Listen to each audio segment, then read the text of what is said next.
Hi there, let's take a look at Meta. To see where the price goes next, we'll cover the weekly market structure, check out the short-term trend, so we can assess the risk of next price move. From a big picture perspective, Meta is currently in the markdown stage of the market cycle. The price is currently around the middle of the channel. If I draw a channel over here, you see the price is currently testing the center, bouncing between 560, the weekly support level, and the 600 key resistance as of this moment. The volume itself has been, I would say, slightly above average if we look across 2025 all the way to where we are now.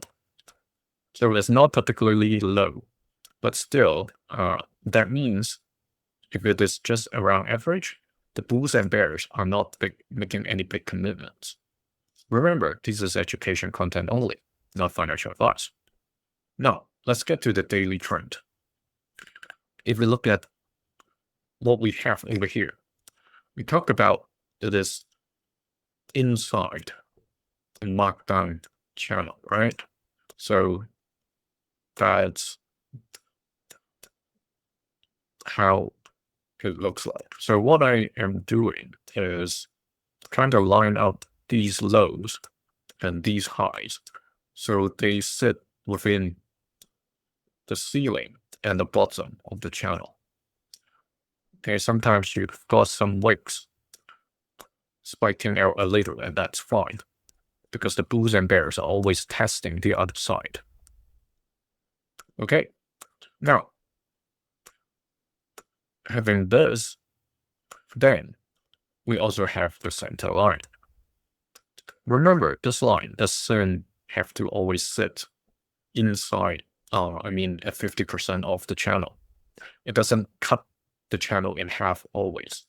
You just have to look at the busiest heads and tails of the candles, where they are at along the channel, and that's where you put it. Because that means in the future, when the price comes back, like what is happening right now, getting rejection from the yellow key level after testing it for a couple of days, it dropped back to the center line and then bouncing up from there. Okay, likewise for these, coming down to test the support, bouncing up to the center line, gapping for a few days, retesting until they break above the resistance. Likewise for these, you can find a lot of these examples. Okay, so after explaining the channel and the use of the center line, now we get to something I call the 2C's decision point. Because if inside this bigger trend, the trade is actually going through an internal smaller trend, okay, shorter term trend. What you can do is measure the cross of these trends against resistance or support lines, depending on whether it's a rising trend or a falling trend.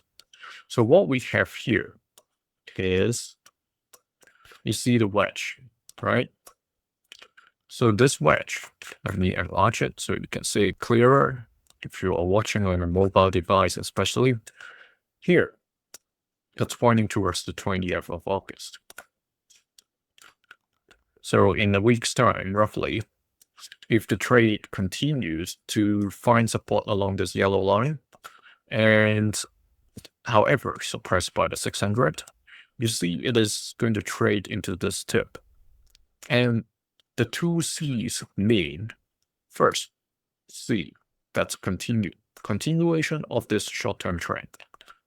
The meaning of that is going to break the resistance, or it is going to change the trend from an uptrend either to sideways or a downtrend. That means it is going to break the support.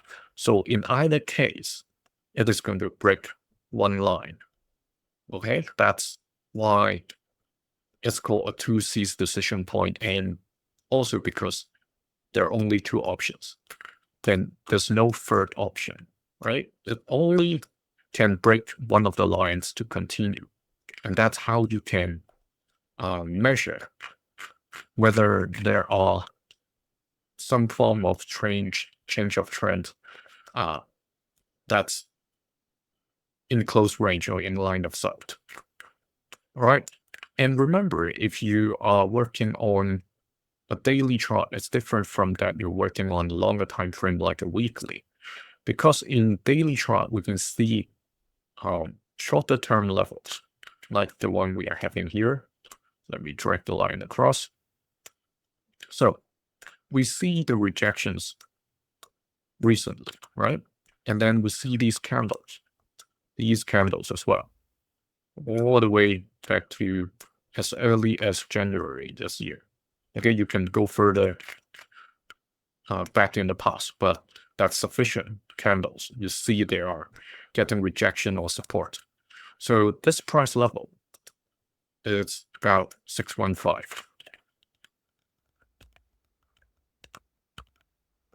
$6.15.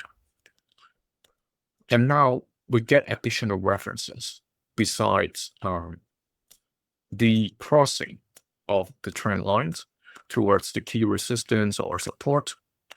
Also, these kind of short-term or intermediate supports between the key levels. That one is pointing towards the 25th of August. So you get a bunch of 2C's decision points lining up. Okay, so every one of those can give you a rejection or continuation. Even we say that it is going to bounce along the channel like an air hockey game. At least we have additional measurements to help us coach during the trend.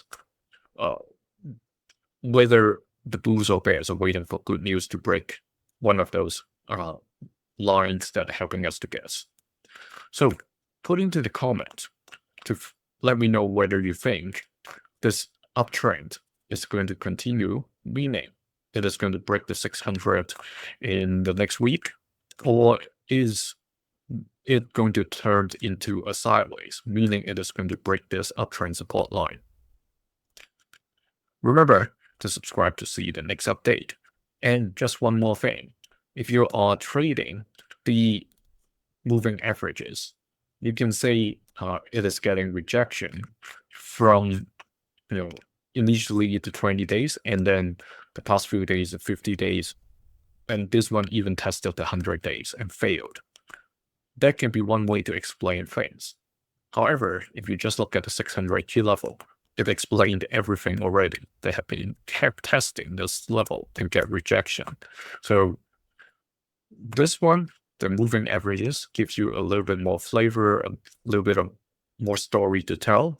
But drawing these lines by yourself can explain a lot, or sometimes even more than just looking at these. Okay, so more references can give you different perspectives. Thank you for joining me. See you in the next one.